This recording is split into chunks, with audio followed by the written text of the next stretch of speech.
சரி, அப்ப நான் கேட்கவா? இன்னைக்கு உட்காந்துட்டு அவர் தங்கம் திருடுறாரு, 2000 கோடி ஆட்டையை போட்டாரு, இங்க அதை பண்ணாரு, இங்க அதை பண்ணாரு. நீங்க கட்சியை விட்டு போறதுக்கு முன்னாடி வைங்க. கட்சியில இருக்கும் போதே பேசியிருந்தாங்கல்ல, அதை கட்டுப்படுத்துறதுக்கு யாருக்கா துப்பு இருந்ததா? உங்க கட்சிக்காரங்களே பேசியிருந்தாங்கல்ல, கூட்டணி கட்சியில இருக்கவங்க பேசியிருந்தாங்கல்ல, யாராவது கேட்டீங்களா? பொது வாழ்க்கையில எல்லாரும் மேலேயும் தான் சார் குற்றச்சாட்டு. அவ்வளவுதான். பொது வாழ்க்கையில யார் வேணா குற்றச்சாட்டு வைக்காங்க. திமுகவை எதிர்க்கிறோம்னு சொன்னாரா? அவர் அறிக்கையில திமுகவை எதிர்க்கிறோம்னு சொன்னாரா? அதிமுகவை எதிர்ப்போம்னு சொன்னாரா? தாவேகாவை எதிர்ப்போம்னு சொன்னாரா? அவர் இன்னும் சொல்லல. அவர் திமுக தமிழக தலைவரா இருந்தாரா? அதிமுக தமிழக தலைவரா இருந்தாரா? கேட்ட கேள்வி பாஜக. நாங்க ஊழல் கட்சின்னு சொல்றோம், வாரிசு அரசியல்னு சொல்றோம், குடும்ப அரசியல்னு சொல்லியிருக்கோம். அப்படி இருக்கச்ச என்னால ஒத்துக்க முடியாதுன்னு கட்சியில இருக்கவங்க யாராவது சொல்ல முடியுமா? அப்ப மொத்தமா தமிழக பாஜக கழிச்சிட்டு புதிய நிர்வாகிகள் போட்டலாமா? வேற வழி இல்ல. கட்சின்னு வந்தாச்சுன்னா நீங்க முட்டு கொடுத்து தாங்க ஆகணும். அதான் கேட்கறேன். அண்ணாமலை தமிழக பாஜகவை எதிர்த்து அரசியல் பண்ணல இப்போ. ஆனா தமிழக பாஜக அண்ணாமலை எதிர்த்து அரசியல் பண்ணிட்டு இருக்காங்க. நீங்க பண்ண வேண்டிய இடம் என்ன? தாவேகா ஆளுங்கட்சி அவர்களுடைய குறைகளை சுட்டி காட்ட வேண்டும். இந்த மேகேதாது இந்த ட்ரிபியூனல் விஷயத்துல பாஜகவுடைய கருத்து என்ன? ஒண்ணும் தெரியாது. நமக்கு தான் எங்க கூட்டணின்னே தெரியலையே. அப்புறம் தானே நம்ம என்ன அரசியல் பண்றது? எல்லாரும் பண்ற விஷயம் இதுதான். கட்சிக்குள்ள இருக்கும் போது எதையும் பேசுறது கிடையாது. வெளில வந்த பிறகு அப்படி பண்ணாங்க, இப்படி பண்ணாங்க. நேத்து வரைக்கும் அண்ணாமலை அவர்கள் அங்க இருக்கும்போது எதுவும் சொல்லாம இன்னைக்கு தங்கம் திருடினார்ன்ற வரைக்கும் போயிட்டாங்க. இப்ப நேத்து வரைக்கும் அது உங்களுக்கு தெரியலையான்னு. ஆனா சொல்லி வச்சா மாதிரி ஒரு ஒருங்கிணைந்த தாக்குதல் அண்ணாமலை அவர்களுக்கு எதிராக. அதுல இன்னொரு ஆச்சரியம் நீங்க பார்க்கணும். திருப்பரங்குன்றம் விஷயத்துக்கு மட்டும் வாயை துறந்த தமிழக பாஜக தலைவர்கள் அண்ணாமலை மீது தாக்குதலை நடத்துறாங்க. சைமல்டேனியஸா அன்றிலிருந்து தான் இங்க இருக்கின்ற தமிழக ஆளுங்கட்சிக்கு எதிரான தாக்குதலும் தொடங்குகின்றது.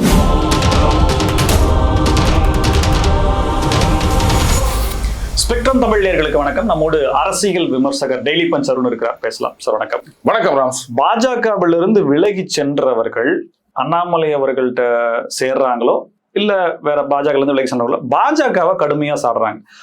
நேற்று வரைக்கும் பாஜக இருந்துட்டு வெளியில வந்தோன்னா பாஜகவையே திட்டுறது அப்படிங்கிறத நீங்க எப்படி எடுத்துக்கிறீங்க? பாஜகவை திட்டுவது அப்படின்றது தமிழக பாஜகவையா இல்ல தமிழக பாஜக, தமிழ்நாட்டு பாஜக? இன்னைக்கு தமிழக பாஜக அப்படின்றத ஒரு செப்பரேட் என்டிட்டியா பார்க்க வேண்டிய கட்டாயத்துல நாம இருக்கோம். தேசிய பாஜகவுல இருந்து தமிழ்நாடு பாஜக பிரிச்சுடணும். ஆமா. இன்னைக்கு உங்களுக்கு அதாவது மேலிடம் லெவல்ல இல்ல நேஷனல் லெவல்ல ஏதோ காரியம் ஆகணும் அப்படின்னு வச்சுக்கோங்களேன். என்னுடைய ஒப்பீனியன் என்னன்னா, தமிழக பாஜக தலைவர்களை பார்க்கறத விட தாவேகா தலைவர்களை பார்த்தா காரியம் நடக்கும் போல தோணுது. பாஜக. ஆமா. ஏன்னா தமிழக பாஜக அப்படின்றவங்க இப்ப பாத்தீங்கன்னா இப்போ தாவேகாவுக்கு எதிரான நிலைப்பாடு எடுத்திருக்காங்க. பிளாஸ்ட் வேஸ்ட் அப்படின்னு எல்லாம் காமெடி பண்ணிருக்கிறாங்க. டிஆர் மாதிரி ரைமிங்கா ஒன்னும் கேள்வி கேட்டுட்டு இருக்காங்க. ஆனா மேலிட பாஜக நீங்க அந்த கவர்னர் உரையில பார்க்கணும். இந்த ஒன்றிய அரசாங்கம் நமக்கு தர வேண்டிய தர மறுத்த இதெல்லாம் இது பண்ணுவோம் அப்படி இப்படிலாம் சில வாக்கியங்கள் இருந்தது. ஞாபகம் இருக்கா? இதே போன ஆட்சியில இந்த மாதிரி வாக்கியங்கள் இருந்திருந்தா என்ன மாதிரி ஆயிருந்திருக்கும்? இந்த ஆட்சியில அது பாட்டுக்கு படிச்சுட்டு போயிருக்கார். வந்தே மாதரம் பாடப்படவில்லைன்னு நினைக்கிறேன். உண்மையிலேயே இல்லையா? வந்தே மாதரம் பாடப்படவில்லை. கவர்னர் கலந்து கொள்ளும் எல்லா நிகழ்வுகளிலும் வந்தே மாதரம் பாடப்பட வேண்டும்னாங்க. கேரள சட்டமன்றத்துல அது நடந்தது. அதுலயும் அங்க என்ன பண்ணிட்டாங்க, அந்த முழு வந்தே மாதரம் அதுல சில வரிகளை நீக்கி வச்சிருந்தாங்க காங்கிரஸ் அரசாங்கத்துல. அதை பாஜக இது பண்ணிட்டு இல்ல முழு வந்தே மாதரத்தை பாடணும்னாங்க. அங்க கேரளால அது ஏதோ அந்த நீக்கின வரிகள் நீக்கினதாவே இருந்தது அப்படின்னு நினைக்கிறேன். ஆனா இங்க எந்த விதமான ஒரு இதுவும் இல்லாம ரொம்ப சுமூகமாக முடிந்து விட்டது. இன்ஃபேக்ட் அந்த ஆளுநர் உரை அதுக்கப்புறம் அதெல்லாம் பார்க்கும்போது எனக்கு டக்குன்னு ஒரு நிமிஷம் இது என்ன மத்திய பிரதேசம் இல்ல உத்தரப்பிரதேசத்துல சட்டசபை நிகழ்ச்சியில நம்ம பாக்குறோமா மியூட் பண்ணிட்டு பார்க்கும்போது அப்படிதான் தோணுது. அதனாலதான் சொன்னேன், தமிழக பாஜக அப்படின்றது வேற, மேலிட பாஜக அப்படின்றது வேற. நம்பர் 1. அடுத்தது தமிழக பாஜகவிலிருந்து ஒட்டுமொத்தமா பாஜகவிலிருந்து அண்ணாமலை ரிசைன் பண்ணிட்டார். அவர் வெளில போயிட்டார். அதுக்கப்புறம் மேலிடத்தை பத்தியும் அவர் எதுவும் தவறாக சொல்லவில்லை. தமிழக பாஜக இருக்க தலைவர்களை பத்தியும் அவர் நேரடியாக எதுவும் சொல்லல. அவர் பாட்டுக்கு போயிட்டார். அதுக்கப்புறம் ஓட்ட ட்வீட்லயும் இல்ல பேசின விஷயங்கள்ல கூட சரி, இங்க இருக்கின்ற தலைவர்களை பத்தி அவர் ஒரு வார்த்தை கூட சொல்லல. ஆனா சொல்லி வச்சா மாதிரி ஒரு ஒருங்கிணைந்த தாக்குதல் அண்ணாமலை அவர்களுக்கு எதிராக. அதுல இன்னொரு ஆச்சரியம் நீங்க பார்க்கணும். இந்த அரசாங்கம் ஆட்சிக்கு வந்ததிலிருந்து எதுவுமே குறை சொல்லாத, பேசாத, ட்வீட் போடாத தமிழக பாஜக தலைவர்கள், திருப்பரங்குன்றம் விஷயத்துக்கு மட்டும் வாயை துறந்த தமிழக பாஜக தலைவர்கள் அண்ணாமலை மீது தாக்குதலை நடத்துறாங்க. சைமல்டேனியஸா அன்றிலிருந்து தான் இங்க இருக்கின்ற தமிழக ஆளுங்கட்சிக்கு எதிரான தாக்குதலும் தொடங்குகின்றது. நீங்க அவங்களுடைய ட்வீட் ஹிஸ்டரி எடுத்து பாருங்க, அப்போ உங்களுக்கு புரியும் எதனால இந்த ஒரு ஒருங்கிணைப்பு அப்படின்னு எனக்கு புரியல. வெளியில வந்துட்டாரு சார், அண்ணாமலை வெளியில வந்துட்டாரு. அவர் ஒரு பேட்டியில சொல்றாரு 80 to 90% டிஃபென்ஸ்ல தான் நான் இருந்தேன் அப்படின்ற ஒரு கருத்தை முன்வைக்கிறார். அதற்கான விளக்கத்தை நீங்க கொடுங்க. அதற்கு அடுத்து ரங்கராஜ் பாண்டே அவர்கள் வானதி சீனிவாசன் இடத்த இன்டர்வியூ எடுக்கிறாங்க. அந்த பேட்டியில அவங்க சொன்ன கருத்துக்கள், அந்த பேட்டி எப்படி இருந்தது அப்படிங்கிறதும் அப்படியே இன்னொரு அதே ரங்கராஜ் பாண்டே பாஜகல விலகிய அமர் பிரசாத் ரெட்டி அவர்களை பேட்டி எடுக்கிறார். அவரு அதுல தெரிவித்த கருத்துக்கள் பாஜகவையும் அதுல விமர்சிச்சு பேசியிருந்தார். இப்ப இந்த கருத்துக்கள்லாம் எங்கிருந்து வருது? இப்ப பாஜக இருக்கும்போது பாஜக இருந்து விலகின உடனே அமர் பிரசாத் ரெட்டி பாஜகவை விமர்சிக்கிறார் அப்படின்னா அது எப்படி? அது சரியா? சரி, வானதி சீனிவாசன் அவர்கள் அண்ணாமலை அவர்களை ஏதாவது விமர்சனம் செய்து பேசினாரா? குறிப்பா ஏதாவது சொல்லியிருந்தா சொல்லுங்க, அதுக்கு நான் பதில் சொல்றேன். வானதி சீனிவாசன் அவர்கள் இன்றைக்கும் பாஜகவில் இருக்காங்க. அவங்க ஏதோ நிர்வாகிகள் பதவியில் எல்லாம் கூட இருக்காங்க. விமர்சிக்கல, பட் உண்மையை ஏத்துக்கிறாங்க. பாஜகவுக்கு, தமிழக பாஜகவுக்கு இழப்பு தான் அண்ணாமலை அவர்களுடைய விலகல் அப்படிங்கிறது சரி செய்ய முடியாத ஒரு விஷயம், டேமேஜ் அப்படின்ற மாதிரி, இல்ல வேற ஏதோ வார்த்தைகள், சரியான வார்த்தை எனக்கு தெரியல, அது பண்றாரு. அதுக்குதான் அவர் ட்ரிகர் ஆகி அடி வாங்கிட்டோம் அப்படின்ற மாதிரியான ஒரு சொல். ஆனா உணர்றாங்க பாஜகவில் இருக்கக்கூடிய தலைவர்கள் அண்ணாமலையினுடைய விலகல் அப்படிங்கிறது இது ரொம்ப டேமேஜ் அப்படிங்கறத அவங்க உணர்றாங்க. அவங்க பேட்டில இருந்து நான் அந்த கருத்தை எடுத்துக்கிறேன். சரி, இப்போ நான் உங்களை ஒண்ணு கேட்கிறேன். வானதி சீனிவாசன் அவர்கள் பாஜக அப்படின்னு ஒரு கட்சியில் இருக்கின்றார்கள், நிர்வாகியாக இருக்கின்றார்கள், தேசிய அளவில் ஏதோ மகளிர் ஆணையம் ஏதோ பொறுப்புல வேற இருக்கின்றார்கள். முதல்ல அண்ணாமலை அவர்கள் கட்சி ஆரம்பிச்சாரா? இல்ல இயக்கம் தான். சரி, அந்த இயக்கத்துல யாருக்கும் எந்த பொறுப்பும் கொடுக்கவில்லை, அமைப்புகளும் எதுவும் இல்லை அப்படின்னு அவர் ஒரு ஸ்டேட்மெண்ட் கொடுத்துட்டாரா? சரி, இப்ப அமர் பிரசாத் ரெட்டி அவர் பாஜகவில் இருந்து விலகி விட்டேன் அப்படின்னு சொல்லியிருக்காரு. வி த லீடர்ஸ் அதுல ஜாயின் பண்ணிருக்கேன் அப்படின்னு சொல்லியிருக்காரு. வி த லீடர்ஸ்ல 18 லட்சம் பேர் இது வரைக்கும் ஜாயின் பண்ணியிருக்காங்க. அந்த 18 லட்சம் பேர்லயே யாருக்குமே எந்த பொறுப்பும் கொடுக்கவில்லை. அந்த 18 லட்சம் பேரும் 18 லட்சம் விதமான கருத்துக்களை பொதுவெளியில வைக்கலாம். அதையெல்லாம் கண்ட்ரோல் பண்ணிட்டு இருக்க முடியுமா? இங்க வானதி சீனிவாசன் அவர்கள் கட்சியில நிர்வாகி, இங்க கட்சியே இல்லை. அதனால அவர் பேசினதுக்கெல்லாம் நீங்க பாருங்க, நாளைக்கு அதுக்கு பதிலே கேட்கல. இல்ல நான் என்ன ஒரு கேள்வி நீங்க கேட்டீங்க இல்லையா, பாஜகவில் இருந்து இதை மட்டும் முடிச்சிடறேன். இஸ்லாமியர்கள் பாஜகவில் இஸ்லாமியர்களை பாஜக எப்படி நடத்துகிறதுன்ற ஒரு விஷயத்த அவரு அந்த பேட்டியில சொல்லியிருந்தார். அதாவது சரியா நடத்தல, எதிரா நடத்துது, அவர்களுக்கு ஒரு ஒரு சுதந்திரம் இல்லைன்ற மாதிரியான கருத்து அமர் பிரசாத் ரெட்டி சொல்றாரு. இவ்வளவு நாளா அங்க இருந்தீங்களே, அப்போ உங்களுக்கு தெரியலையா நீங்க என்ன உடன்பாட்டோட பாஜகவில் இருந்தீங்கன்னு சொல்லி கேள்வியே வைக்கிறார் நம்ம ரங்கராஜ் பாண்டே சார் அவர்கள். இப்ப இந்த கருத்துங்கிற ஒரு சர்ச்சைக்குள்ள கருத்து இல்லையா அமர் பிரசாத் ரெட்டி? அந்த கருத்து இது யாரை திருப்திப்படுத்துறாரு? இல்ல அந்த கருத்து அவருடைய கருத்து. அதுல அவர் கருத்துக்கு நான் பதில் கருத்தெல்லாம் சொல்ல முடியாது. நீங்க கேட்ட கேள்வி கரெக்ட். நேத்து வரைக்கும் அங்க இருக்கும்போது அப்படின்னா எல்லாரும் பண்ற விஷயம் இதுதான். கட்சிக்குள்ள இருக்கும்போது எதையும் பேசுறது கிடையாது. வெளில வந்த பிறகு அப்படி பண்ணாங்க இப்படி பண்ணாங்க. நேத்து வரைக்கும் அண்ணாமலை அவர்கள் அங்க இருக்கும்போது எதுவும் சொல்லாம இன்னைக்கு தங்கம் திருடினார்ன்ற வரைக்கும் போயிட்டாங்க. இப்ப நேத்து வரைக்கும் அது உங்களுக்கு தெரியலையான்னு கேட்டா, இல்ல சார் அன்னைக்கு நிலத்தை வாங்கினதை பத்தி சொல்லியிருந்தாருன்னா சரி ரைட்டு, அப்ப ஏதாவது ஆக்ஷன் எடுங்கன்னா எடுக்க மாட்டாங்க, குற்றச்சாட்டு மட்டும் சொல்லிட்டு இருப்பாங்க. அதுல அவங்க கன்சிஸ்டண்டா இருக்காங்க. என்ன இன்னைக்கு வெளில போன பிறகு புதுசா நாளைக்கு வைரம் திருடினாருன்னு சொல்லுவாங்க, அதுக்கப்புறம் பிளாட்டினம் திருடினாருன்னு சொல்லுவாங்க. இப்படி லெவல் இன்க்ரீஸ் பண்ணிட்டு போலாம். மற்றபடி ஒரு கட்சியை விட்டு வெளில வந்த உடனே அந்த கட்சியை பத்தி குறை சொல்றது அப்படின்னா கேட்டேன், ஆமாங்க அதனால குமுறி கொண்டு இருந்தேன், இப்ப எனக்கு வாய்ப்பு கிடைத்து விட்டது. வாய்ப்பு கிடைக்கலன்னா அதெல்லாம் சொல்ல மாட்டாங்க. அதையும் நம்ம எடுத்துக்கணும். பட் இல்ல ஒரு மெசேஜ் நம்ம எடுத்துக்கலாமா சார்? அண்ணாமலை அவர்கள் அவர் தனித்து இயங்க போறாரு, பாஜகவை எதிர்க்கவும் அவர் தயங்க மாட்டார், இப்படி எடுத்துக்கலாமா? இல்ல, முதல்ல இந்த விஷயத்துக்கு வந்துடுறேன். இப்போ அமர் பிரசாத் ரெட்டி மட்டும் இல்ல, வி த லீடர்ஸ் சொன்ன மாதிரி 18 லட்சம் பேர் சேர்ந்திருக்காங்க. அந்த 18 லட்சம் பேர் சொல்றதுக்கெல்லாம் நீங்க அண்ணாமலையை பொறுப்பாக்க முடியாது. அவங்க ஏன் அந்த மாதிரி சொல்றாங்கன்னா, இதுதான் இன்னைக்கு அரசியல். கட்சியை விட்டு வெளில வந்தோடனே அந்த கட்சியை பத்தி கழுவி ஊத்துறது அப்படின்றது. இப்படித்தான் நான் பாக்குறேனே தவிர அவர் ஏன் அப்படி சொன்னாரு அப்படின்றதுக்கெல்லாம் நான் பதில் சொல்லிட்டு இருக்க முடியாது. சரியா? அடுத்தது என்ன கேட்டீங்க? அண்ணாமலை அடுத்து என்ன கேட்டீங்க? இல்ல, அண்ணாமலை அவர்கள் பாஜகவையும் கரெக்ட். நான் கேட்கிறேன், இப்ப பாஜகல இருந்து வந்தார் அப்படின்றதுனால நான் பாஜகவை எதிர்க்க மாட்டேன், அவங்கள பத்தி எதுவுமே சொல்ல மாட்டேன்னு சொல்றது நியாயமா? இது எப்படி இருக்குன்னா, பாஜகவில் இருந்துட்டு எதிர்கட்சியாக தேர்தல்ல அவங்க அது பாசிசம்னு சொன்ன தாவேகா போட்டியிடுகின்றது. நாங்க விஜயை பத்தி எதுவும் பேச மாட்டோம். இது எப்படி நீங்க ஒத்துக்க முடியும்? அதனால யாரா இருந்தாலும் தப்புன்னா தப்பு, சரின்னா சரி, அப்படித்தான் நான் பார்ப்பனே தவிர, அதாவது எல்லா கட்சிகளையும் மாதிரி தான் நான் பாஜகவையும் பார்ப்பேன் அப்படின்னு சொன்னா அதுக்கு அர்த்தம் யார் தப்பு பண்ணாலும் நான் கேள்வி கேட்பேன். பாஜக அப்படின்றதுனால நான் வாயை மூடிட்டு போக மாட்டேன். இப்போ அந்த 80% டிஃபென்சிவ் முட்டு கொடுக்க வேண்டியதுன்றதுக்கு வருவோம். ஒரு கட்சி அப்படின்னு வந்தாச்சுன்னா அந்த கட்சி கட்டுப்பாட்டுக்கு நீங்கள் கட்டுப்பட்டவர்கள். என்ன பண்ணாலும் நீங்க முட்டு கொடுத்துக்கிட்டே இருக்கணும். இப்போ நயினார் நாகேந்திரன் அவர்கள் சில நாட்கள் முன்னாடி பேசினார் இல்லையா, திமுகவுடன் கூட்டணி வருமா அப்படின்றதுக்கு தேர்தல் நேரத்தில் முடிவெடுக்கப்படும் அப்படின்னாரு. நாளைக்கே ஒருவேளை திமுகவுடன் பாஜக கூட்டணி வந்து விட்டது அப்படின்னு வச்சுக்கோங்களேன், அப்ப என்ன முட்டு கொடுப்பீங்க? கட்சியில இருக்கவங்க எல்லாம் அது இல்லைங்க, அது எனக்கு ஒத்து வராதுங்க. நாங்க ஊழல் கட்சின்னு சொல்றோம், வாரிசு அரசியல்னு சொல்றோம், குடும்ப அரசியல்னு சொல்லியிருக்கோம். அப்படி இருக்கச்ச என்னால ஒத்துக்க முடியாதுன்னு கட்சியில இருக்கவங்க யாராவது சொல்ல முடியுமா? அப்ப ஒட்டு மொத்தமா தமிழக பாஜக கழிச்சிட்டு புதிய நிர்வாகிகள் போட்டலாமா? வேற வழி இல்ல. கட்சின்னு வந்தாச்சுன்னா நீங்க முட்டு கொடுத்து தாங்க ஆகணும். அதான் கேட்கிறேன், அதான் நான் சொல்றேன். புரியுதுங்களா? அண்டு அந்த மாதிரியான முடிவுகள் எடுக்கக்கூடாது. இப்ப உதாரணத்துக்கு அந்த சிபிஎஸ்இ விஷயம் எடுத்துக்காங்க. அதுல அவர் அதான் கேட்டாரு, நீங்க 9ஆவதுல இருந்து கம்பல்சரி இந்த வருஷத்துல இருந்துன்னு சொல்றீங்களே, இது சரியா அப்படின்னு. இது என்னங்க தப்பு அவர் கேட்டதுல?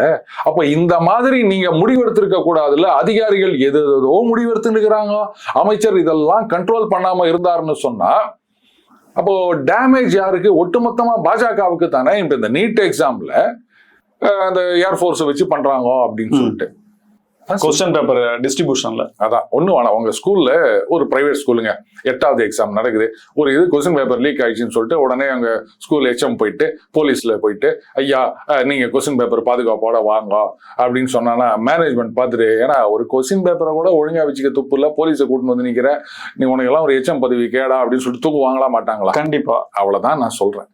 சரி, நீங்க பாதுகாப்பா இருக்கணும்ன்றதுக்காக பண்ணிருக்கீங்க, நான் இல்லன்னு சொல்லல. பட் இந்த விஷயத்துல எல்லாருமே சரி பண்ண வேண்டியது நீங்க தானே. எதுக்கு மிலிட்டரி இதுக்கெல்லாமா வரும்? ஒரு எக்ஸாமா கண்டக்ட் பண்றது கூட உங்களுக்கு அப்படின்ற மாதிரி கேள்வி கேக்குறாங்க. கண்டிப்பா.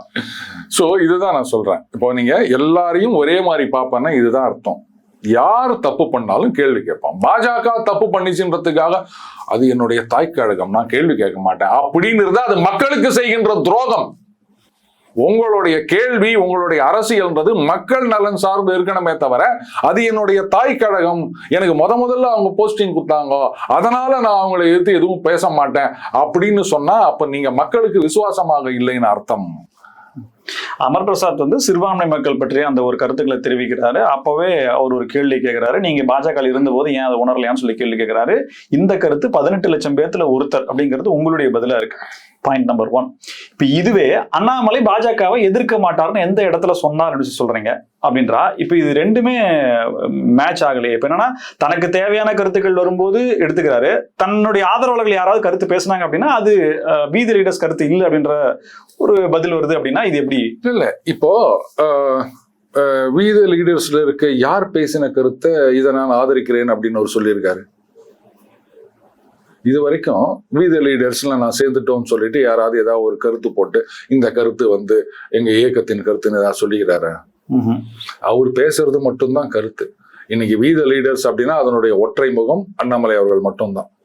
அவர் சொல்றதுதான் எடுத்துக்கணுமே தவிர அதுல சேர்ந்த 18 லட்சம் பேரையும் இவர் சாதகம்னா எடுத்துக்கிறது, அது பாதகம்னா எடுத்துக்கிறது அப்படி கிடையாது. தமிழகத்தின் நலன் அவர் சார்ந்த ஒருவேளை கட்சி ஆரம்பிச்சார் அப்படின்னா அதனுடைய கொள்கைகளை வைத்து என்ன முடிவுகள் எடுக்கணுமோ, பாஜகவை எதிர்க்கணுமோ எதிர்ப்பாரா அப்படின்ற ஒரு கேள்வி. பாஜகவை எதிர்ப்பாரான்னு நீங்க கேட்காதீங்க. இல்ல சார், யாரா இருந்தாலும் சொல்லலையே. எது அண்ணாமலை அவர்கள் சொல்லலையே. என்ன சொல்ல, தேவைப்பட்டால் பாஜகவையும் நான் எதிர்ப்பேன் அப்படின்ற கருத்து அவர் எங்கேயுமே பதிவு பண்ணலையே. எல்லா கட்சியும் ஒன்னாதான் பார்ப்போம் அப்படின்னா என்ன அர்த்தம்? அப்ப திமுகவை எதிர்க்க போறது இல்லையா? திமுகவை எதிர்க்கிறோம்னு சொன்னாரா? அவர் அறிக்கையில திமுகவை எதிர்க்கிறோம்னு சொன்னாரா? அதிமுகவை எதிர்ப்போம்னு சொன்னாரா? தாவேகாவை எதிர்ப்போம்னு சொன்னாரா? அவர் இன்னும் சொல்லல. அவர் திமுக தமிழக தலைவரா இருந்தாரா? அதிமுக தமிழக தலைவரா இருந்தா கேட்ட கேள்வி சொல்லுங்க. பாஜக அந்த கேள்வி வருது. நான் கேட்ட கேள்வி பதில் சொல்லுங்க. நாங்கள் திமுகவை எதிர்ப்போம் அவர் சொல்லியிருக்காரா? அதுதான் நான் கேள்வி கேட்டேன். இல்ல, பாஜக தலைவரா இருந்தாரு. இதுக்கு பதில் சொல்லுங்க. பதில் சொல்லுங்க. சொல்லல. அப்ப அவர் ஒரு நாளைக்கு திமுகவை எதிர்ப்பாரா அப்படின்னு நீங்க ஏதாவது கேள்வி கேட்டீங்களா? கேட்கல. சோ அவர் நிச்சயமாக திமுகவை எதிர்ப்பார். அப்போ அவர் என்ன சொல்றாரு, திமுக அதிமுக மாதிரி தான் பாஜகவையும் பார்ப்பேன் அப்படின்னு சொன்னா இப்ப இதுக்கு மேல என்ன விளக்கம்? அந்த இடத்துலதான் கேள்வி வருது. தேவைப்படும் பட்சத்தில் பாஜகவை எதிர்ப்பாரா, விமர்சிப்பாரா? ஏங்க எல்லாரையும் நான் ஒன்னாதான் பார்ப்பேன் அப்படின்னு சொல்லும் போது அப்புறம் விமர்சிப்பாரான்றது என்ன கேள்வி இது? என்ன புரியல. நான் ராம்ஸ் கேமராமேன் எல்லாரையும் ஒன்னாதான் பார்ப்பேன் அப்படின்னா அப்ப வந்து ராம்ஸ் தப்பு பண்ணா கேட்பீங்க, அவன் தப்பு பண்ணா கேட்பீங்க. எல்லாரையும் ஒன்னாதான். அமர் பிரசாத்துடைய கருத்து அண்ணாமலை கருத்து ஆகுது இல்ல? அது எப்படி சரியாதானே? அவர் சொன்ன கருத்து சரியாதானே ஆகுது? அவர் கருத்தை எப்படி நீங்க ஏத்துக்க முடியும்? பாரதி சீனிவாசன் அவர்கள் கட்சியில இருக்காங்க, நிர்வாகி, இங்க கட்சியே கிடையாது. 18 லட்சம் பேர் சொல்றதுக்கும் அவர் வந்து ஒவ்வொருத்துக்கும் உட்காந்து பதில் சொல்லிட்டு இருக்க முடியுமா? இன்னைக்கே வீத லீடர்ஸ் அப்படின்னு போட்டுட்டு சோசியல் மீடியால எத்தனையோ பேர் எவ்வளவு பேசிட்டு வராங்க. அதுக்குமே அறிக்கை விட்டாரு, என்னுடைய பேரை தவிர. அவ்வளவுதான். இதெல்லாம் உட்காந்து யார் யாரெல்லாம் இன்னைக்கு என் பேரை வச்சு சொல்லிக்கிறான் அப்படின்னு சொல்லிட்டு எல்லாத்துக்கும் கவுண்டர் கொடுத்துருந்தா அவர் வேற எதுவும் வேலையை பார்க்க முடியாது. நீங்க வீத லீடர்ஸோட கொள்கை என்ன, கருத்து என்ன அப்படின்னா அண்ணாமலை அவர்களுடைய அந்த சோசியல் மீடியா ஹேண்டில் ஃபாலோ பண்ணுங்க, அதுதான் கருத்து. மற்றபடி 18 லட்சம் பேரையும் ஃபாலோ பண்ணீங்கன்னு ஒரு நாளைக்கு ஒரு 1000 பேர் மினிமம் கருத்து சொன்னா இதுக்கெல்லாம் நீங்க என்னன்னு சொன்னா என்னங்க இது? இந்த 18 லட்சம் பேர் சேர்ந்தது அப்படிங்கிறத தற்போதைய தமிழக பாஜக தமிழக தலைவர் நைனா நாகேந்திரன் நான் சேர்த்து கட்டட்டா, ஒரு நாளைக்கு 1 லட்சம் பேர் சேர்த்து கட்டட்டான்ற ஒரு கருத்தை பதிவு பண்ணியிருக்காரு. அப்ப இது வந்து ஆர்கானிக்கா வர்றது, அண்ணாமலை அவர்களுடைய போக்க அவரும் வேற மாதிரி விமர்சிக்கிற ரீதியில தான். அப்படி இல்ல, காசு இருந்திருந்தா 30 லட்சம் சேர்த்திருக்கலாம். அண்ணாமலை கிட்ட காசு இல்ல, அதனால 18 லட்சத்தோட நின்றுச்சு. அப்படி எடுத்துக்காங்களேன். காசு இல்லைன்னா யாரும் ஒன்னா சேர்க்கலாம்ல. அப்ப அவர்கிட்ட காசு இல்ல. அப்ப இது மாதிரி ஊழல் புகார் சொன்னதெல்லாம் டுபாக்கூர். அண்ணாமலை கிட்ட காசு இருக்கா காசு இல்லையான்றதை விட 50 லட்சம் சேர்த்து ஆதரவு அப்படிங்கறத நீங்க கேள்வி. அண்ணாமலை கிட்ட காசு இருக்கா இல்லையான்னு யாரும் கேட்கல. சரி, காசு அண்ணாமலைக்கு எவ்வளவு ஆதரவு வரேன், காசு இருந்தா சேர்த்திருக்கலாம் இல்லையா? இன்னைக்கு 18 லட்சத்தோட நின்று போச்சுன்னு உடனே இது ஒரு பெரிய குறை சொல்லி நிக்கிறாங்க. இப்போ நீங்க இந்த சினிமா எல்லாம் பாத்தீங்கன்னா டீசர் ட்ரெய்லர் ரிலீஸ் பண்ணுவாங்க, அது பாத்தீங்கன்னா மில்லியன்ஸ் ஆஃப் வியூஸ் ஒரே நாள்ல போயிடும். இதெல்லாம் பாட்ஸ் வச்சு பண்றாங்கன்றதையும் கண்டுபிடிச்சிட்டாங்க. எதுக்காக இந்த மாதிரி வியூஸை ஏத்துறாங்கன்னு சொன்னா ஒரு ஹைப் கிரியேட் பண்றது, இவ்வளவு பேர் பார்த்துட்டாங்க அப்படின்றது, அவ்வளவுதான். அப்ப அதே மாதிரி இவரும் வந்து ஒரு சக்சஸ்ஃபுல்லா அரசியல் பயணத்தை தொடங்க வேண்டும் அப்படின்னு சொன்னா எடுத்த உடனே அதை ஒரு 15ல இருந்து முக்க ஆரம்பிச்ச உடனே டக்கு புக்குன்னு ஏதாவது ஏற்பாடு பண்ணி ஒரு 50 லட்சம் அப்படின்னு, பெரிய செலவெல்லாம் கிடையாது பாட்ஸை விலைக்கு வாங்குறது, புரியுதுங்களா? ஒரு 50 லட்சம் அப்படின்னு. இது ரெண்டாவது, இது ஒரு சின்ன கோடிங் எழுதினாலே போதும், பாட்ஸ் கூட தேவையில்லை, அது பாட்டுக்கு அதை மாத்திட்டு போயிடும். நான்லாம் ஒரு காலத்துல பிளாக் வச்சிருந்தப்போ ஒரு மொத்தமே ஒரு 10 பேர் தான் படிப்பாங்க, நானே கவுண்டர்ல போயிட்டு 1347 அப்படின்னு போட்டு வந்துருவேன். சோ இந்த ட்ரிக்கெல்லாம் நம்ம நிறைய வச்சுக்கோங்க, அதெல்லாம் பண்ண வேண்டிய அவசியமே கிடையாது இல்லையா? காசு இல்லைன்ற ஒரு கருத்தை நீங்க பதிவு பண்ணிருந்தீங்க. இப்ப காசு இல்ல அப்படின்றது இல்ல வர நான் என்ன சொல்ல வரேன்னா, இப்போ இந்த 18 லட்சம் அப்படின்றது அவருக்கு ஒரு பின்னடைவுன்னு எல்லாம் பேசிட்டு இருக்கிறாங்க இல்லையா? பாத்தீங்களா எவ்வளவுதான் சப்போர்ட்டா நின்று போச்சு அப்படின்னு. நைனார் வந்து 18 லட்சம் பேர் நைனார் அப்படின்ற ஒரு ஹைப்ல தான் அவர் சொல்றாரு, நானும் பண்ணுவேன் அப்படின்றதெல்லாம் சொல்றாரு. பின்னடைவுன்னு சொல்லல, அவரு 18 லட்சம் பேர் ஆச்சரியமா தான் பாக்க. அவரை விடுங்க, நிறைய பேர் என்ன சொல்றாங்க, இவ்வளவுதான் 18 லட்சம் தானா, இதுக்கு மேல ஒண்ணுமே கிடையாதா, 18 லட்சம் வச்சுட்டு என்ன பண்ண போறீங்க அப்படின்லாம் கேட்டுட்டு இருக்காங்க. சோ அப்ப 50 லட்சம் என்ன கேள்வி வருதுன்னா, 18 லட்சம் பேர் கடந்த தேர்தலில் பாஜகவுக்கு வாக்களிச்சாங்களா? அப்ப அந்த கேள்விதான் வருது. இப்ப அண்ணாமலை அவர்கள் என்ன சொல்லியிருக்காரு, 50 லட்சம் வரட்டும், அதுக்கப்புறம் நான் கட்சி பத்தி பேசுறேன் அப்படின்னு சொல்லியிருக்காரு இல்லையா? அப்போ அவருடைய அந்த அரசியல் கட்சி அந்த முடிவுன்றது தள்ளி போகின்றது. அவர் நிஜமாகவே அவர் வந்து டக்கு புக்குன்னு ஏதோ பண்ணணும், ஒரு லாபம் அடைய வேண்டும், பலன் அடைய வேண்டும் நினைச்சிருந்தா அப்புறம் அந்த கவுண்டர் மாத்தி போட்டு ஒரு 50 லட்சம் அப்படின்னு போட்டுருக்க கூடாதா? அதெல்லாம் அவர் செய்யல. அப்ப அதுல இருந்து இது ஆர்கானிக்கா வந்தது அப்படின்னு தெரியுது. இதே நயினார் அவர்கள் என்ன சொல்லியிருக்காரு, ஏதோ ஒரு நிர்வாகிக்கு போன் பண்ணி கேட்டா நான் நயினார் நாகேந்திரன் பேசுறேன், யார் நைனாவான்னு கேக்குறாங்க. தலைவரை பத்தி அவரே சொன்னாரு, தலைவரை பத்தியே யாருன்னு தெரியாம நைனா அப்படின்னுக்கிறாங்க. இந்த லட்சத்துல கட்சியை வச்சுக்கிறேன், நான் 30 லட்சத்து சேர்ப்பேன், 40 பாருங்க, நீங்க எத்தனை லட்சம் ஒன்னா சேருங்க, சேர்க்காம போங்க. இப்ப இவ்வளவு நாளா உங்களுக்கு கைகள் பூட்டி இருந்த விலங்கு அண்ணாமலைன்ற விலங்கு இல்ல சார். எனக்கு என்ன கேள்வி வருது அப்படின்னா, அண்ணாமலை வளர்வதோ புதிய கட்சியாக அவர் முதலமைச்சர் பதவியை நோக்கி செல்வதோ இங்க எதுவுமே கேள்வியா இல்ல. ஆனா அதுக்காக தமிழக பாஜகவை மட்டுப்படுத்துவதும் சிறுமைப்படுத்துவதும் அதை டைலூட் பண்ற மாதிரியான விஷயங்கள்ல ஈடுபடுறாங்களே அப்படின்றதான் கேள்வியா இருக்கு. அண்ணாமலை அந்த மாதிரி ஏதாவது பேசினாரா சார்? மறுபடியும் அதே தானே கேள்வி. சரி, அப்ப நான் கேட்கவா? இன்னைக்கு உட்காந்துட்டு அவர் தங்கம் திருடுறாரு, 2000 கோடி ஆட்டையை போட்டாரு, இங்க அதை பண்ணாரு, இங்க அதை பண்ணாரு. நீங்க கட்சியை விட்டு போறதுக்கு முன்னாடி வைங்க, கட்சியில இருக்கும் போதே பேசியிருந்தாங்கல்ல, அதை கட்டுப்படுத்துறதுக்கு யாருக்கா துப்பு இருந்ததா? உங்க கட்சிக்காரங்களே பேசியிருந்தாங்கல்ல, கூட்டணி கட்சியில இருக்கவங்க பேசியிருந்தாங்கல்ல, யாராவது கேட்டீங்களா? பொது வாழ்க்கையில எல்லாரு மேலேயும் தான் சார் குற்றச்சாட்டு. அவ்வளவுதான், பொது வாழ்க்கையில யார் வேணா குற்றச்சாட்டு வைக்காங்க, மூடிட்டு போங்க. தமிழக பாஜக மேல மட்டும் குற்றச்சாட்டு வைக்க கூடாதுன்னு சொல்றதுக்கு நீங்க யாரு? பொது வாழ்க்கைன்னு சொல்லிட்டீங்கல்ல, அது எல்லாருக்கும். இவ்வளவு நாள் அங்கதானே இருந்தோம், வெளியில வந்த உடனே தமிழக பாஜக மேல குற்றச்சாட்டு வைக்கிறது அப்படிங்கிறது தான் இங்க அது யார் குற்றச்சாட்டு வைக்கிறாங்களோ அவங்கள கேளுங்க. அண்ணாமலை இது வரைக்கும் அது மாதிரி எதுவும் வைக்கல. மத்தவங்க சொல்றதுக்கெல்லாம் 18 லட்சம் பேருக்கும் அவரை நீங்க பொறுப்பாக்க முடியுமா? விலகி போறதே ஒரு பதில் தானே சார்? பாஜகவில இருந்து அண்ணாமலை நோக்கி போறதே ஒரு பதில் தானே? பாஜக வேணாம் போறதே ஒரு பதில். அவ்வளவுதான். உங்களுடைய செயல்பாடு சரியில்லை, அங்க போயிட்டாங்க. ஆட்சிக்கு வரணும்ன்ற பத்தி நீங்க பேசினதே கிடையாதுல்ல. இப்பதானே பேசுறீங்க அமித்ஷா அவர்கள் உதவி செய்வதாக சொன்னார் தமிழக பாஜக ஆட்சியில் வருவதற்கு அப்படின்னு. இப்பதானே சொல்றீங்க. இது வரைக்கும் சொல்லியிருந்தவங்கள வெளில துரத்தி போட்டீங்க. இப்ப 4 எம்எல்ஏ 1 எம்எல்ஏ ஆன பிறகு நாங்கள் ஆட்சிக்கு வருவோம். எப்படி வருவீங்க? அதெல்லாம் என்னது இது? யாரோட கூட்டணினே உங்களால ஒன்னும் டிசைட் பண்ண முடியல. ஒரு பக்கம் அதிமுகவோட கூட்டணின்னு சொல்லி நிக்கிறீங்க, இன்னொரு பக்கம் 29ல திமுகவோட வருமா வராதா அதுவும் தெரியல. தேர்தல் போது முடிவெடுப்போம்னு சொல்றீங்க. எந்த பக்கம் போறதுன்னே தெரியல. மேலிடம் தான் எல்லா முடிவையும் எடுக்கணும் அப்படின்னா. தமிழ்நாட்டுல பிரச்சனைகள் நிறைய இருக்குல்ல சார்? திமுக அது செய்த ஊழல், அவங்க ஊழல் அமைச்சர்கள் அப்படின்ற விஷயம் பலவாறாக இருக்கு. கடன் அதிகமா இருக்கு. மக்கள்கிட்ட வாக்குகள் பெறணும்னா அதற்கான முயற்சிகள் இருக்கணும். இன்னும் பாஜகவோட சண்டை போட்டுட்டே இருக்கிறாரு அப்படின்னா இங்க பாஜக ஒரு எம்எல்ஏன்றீங்க, பாஜகவோட சண்டை போட அவசியமே இல்லையே. இங்க அண்ணாமலை பாஜகவோட சண்டை போட்டதா சொல்லுங்க, நான் பதில் சொல்றேன். ரைட்டா? ஆனா பாஜக இப்ப நீங்க சொன்னீங்கல்ல, கடன் பிரச்சனை இருக்குது, ஊழல் பிரச்சனை இருக்குது. அப்ப பாஜக அவங்களுடைய எஃபர்ட்ஸ் எல்லாம் எங்க திருப்பணும்? ஆளுங்கட்சி மீது திருப்பி அங்கதானே எல்லாத்தையும் வந்து கேள்வி கேட்கணும். ஆனா இன்னும் அவங்க இருக்க நிர்வாகிகள்லாம் அண்ணாமலை பிடிச்சி தூங்கி நிற்கிறாங்க. அந்த கேள்வி ஏன் இங்க கேட்க மாட்டீங்களா? அண்ணாமலை தமிழக பாஜகவை எதிர்த்து அரசியல் பண்ணல இப்போ. ஆனா தமிழக பாஜக அண்ணாமலை எதிர்த்து அரசியல் பண்ணி இருக்கிறாங்க. நீங்க பண்ண வேண்டிய இடம் என்ன? தாவேகா ஆளுங்கட்சி அவர்களுடைய குறைகளை சுட்டி காட்ட வேண்டும். இந்த மேகேதாது இந்த ட்ரிபியூனல் விஷயத்துல பாஜகவுடைய கருத்து என்ன? ஒண்ணும் தெரியாது. நமக்கு தான் எங்க கூட்டணின்னே தெரியலையே. அப்புறம் தானே நம்ம என்ன அரசியல் பண்றதுன்னு தெரியும். திமுகவையும் திட்ட முடியாது. ஒருவேளை 29 கூட்டணி வந்துச்சுன்னா என்ன பண்றது? அதிமுகவையும் திட்ட முடியாது. இப்ப நம்ம கூட்டணியில இருக்கோம். தாவேகாவையும் திட்ட முடியாதுன்ற நிலைமை. ஏன்னா மேலிட பாஜக என்ன நினைக்குதுன்னு தெரியல. இவங்க பாட்டுக்கு ஏதோ ஒரு ஸ்டேட்மெண்ட் விட்டுக்கின்னு ஐயோ நாளைக்கு ரொம்ப ஆயிட போதே இப்படி வேற பயந்து நிற்கிறாங்க. யாரை திட்டி ஆகணுமே. சரி, வெளியில போனா அண்ணாமலையை திட்டிட்டு போவோம். செம பாயிண்ட் சார். சிறப்பு. மிக்க நன்றி சார். பல்வேறு தகவல்களுக்கு நன்றி. நன்றி ராம். மீண்டும் சந்திப்போம். இணைந்திருங்கள் ஸ்பெக்ட்ரம் தமிழோட. நன்றி நேயர்களே.